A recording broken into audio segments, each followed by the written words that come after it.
Hello friends, welcome to my channel. आज हम topic करने वाले हैं कपलेट्स। ठीक है, कपलेट्स का हिंदी में मतलब होता है दोहे। ठीक है, ये टॉपिक है जिसने लिखा है, क्या इसके पोइट हैं, अलेक्जेंडर पोप। ठीक है, अब यहाँ पे प्री रीडिंग में आपको दे रखा है कि जो कपलेट होता है उसको हिंदी में क्या बोलते हैं, दोहे बोलते हैं। जैसे आपने हिंदी में पढ़ते होंगे रहीम और कबीर के दोहे, उसके जो लास्ट के जो वर्ड्स होते हैं ना वो राइमिंग करते हुए होते हैं। मतलब जैसे मैंने बोला अब, तो पीछे मिलेगा आपको कब नेक्स्ट लाइन में। इस तरीके से अब हम इंग्लिश में कपलेट्स पढ़ेंगे।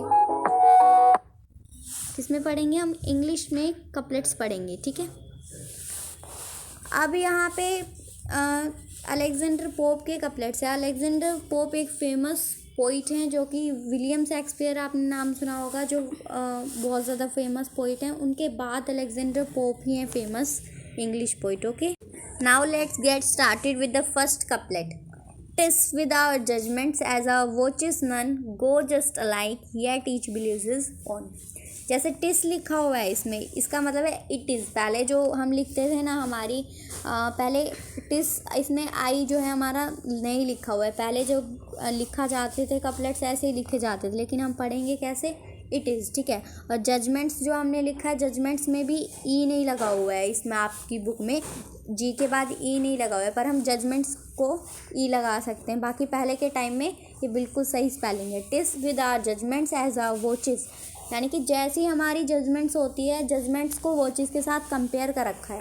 कंपेयर मतलब उनको थोड़ी समानता सी दिखाई गई है उसमें, कि जैसी जजमेंट्स होती है वैसी वॉचेस। लेकिन कौन सी भी किसी वॉचेस भी साथ नहीं होती, लेकिन सबको अपनी पे बिलीव होता है। देखो अब मैं अच्छे से समझाती हूँ।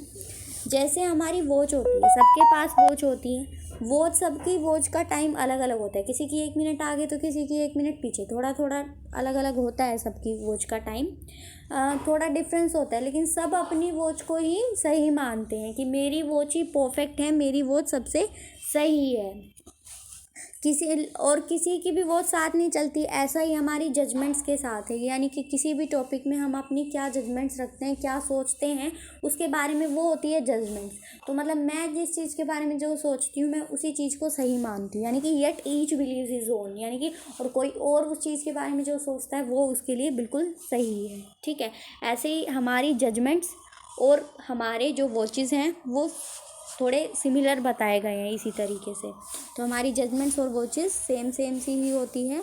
हमारी वॉचेस भी सब अपनी ही वॉच पे और अपनी जजमेंट्स पर बिलीव करते हैं। सबको अपनी ही जजमेंट सही लगती है, कोई किसी को सही नहीं मानता है। ठीक है, सेकंड आपका कपलेट है, he knows to live who keep the middle state and neither leans on this side nor on that. यानी कि वही जीना जानता है जो मिडल स्टेट में चलता है। मिडल स्टेट जो मिडल में चलता है।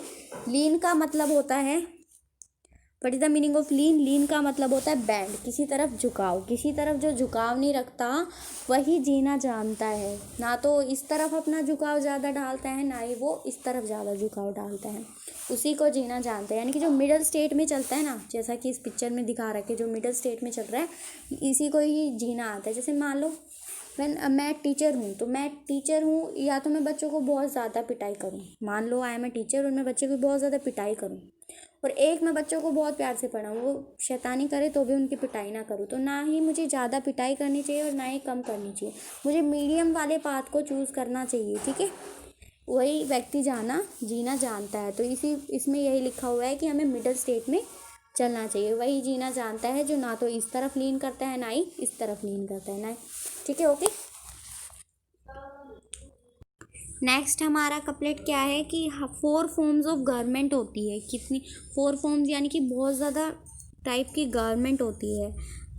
ठीक है, एक मिनट फिर से पढ़ाते हैं। 4 forms of government let fools contest whatever is best administration is best. यानी कि जो लोग ये इस चीज़ के लिए लड़ते हैं कि हमारी जो गवर्नमेंट है वो या मोनार्की होनी चाहिए या डेमोक्रेसी, यानी मोनार्की जहाँ राजाओं का राज हो, या फिर ऑटोक्रेसी होनी चाहिए, या फिर डेमोक्रेसी।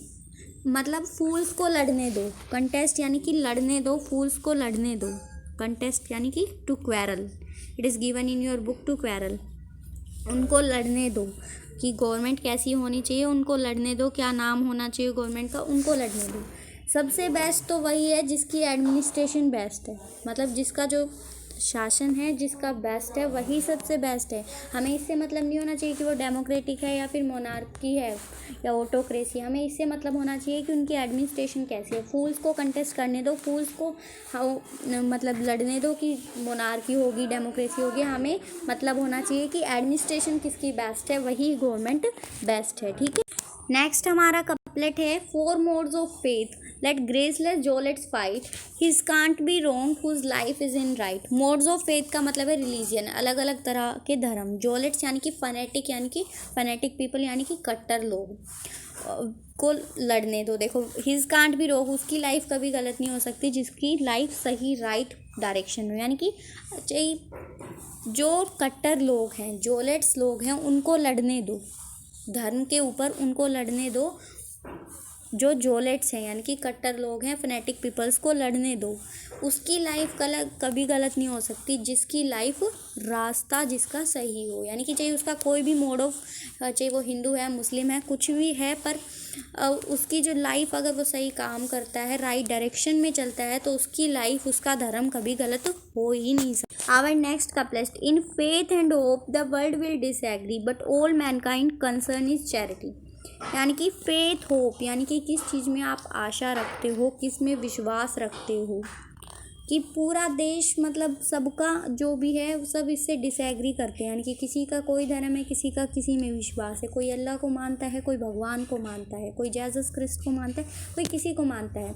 सबके फेथ और होप अलग अलग हैं, पर जो मैनकाइंड है, जो मानवता है, वो हमें हमेशा इसी चीज़ के लिए बताएगी, हमेशा इसी चीज़ पे अपनी कंसर्न रखेगी कि हमें दान या भाईचारा करना चाहिए। यहाँ पे चैरिटी का मतलब आप दान से भी ले सकते हो और भाईचारे से भी ले सकते हैं। यानी कि सब यही कहेंगे, हर धर्म में यही है, हर विश्वास सबका यही, चाहे किसी का कुछ भी है, पर जो मानवता है वो यही कहेगी हमेशा कि दान और भाईचारे में हमें विश्वास रखना चाहिए। तो आपका टॉपिक कपलेट सब कंप्लीट हो गया। अगर आपको कोई भी डाउट हो तो आप मुझे कमेंट सेक्शन में बता सकते हैं। Thank you very much.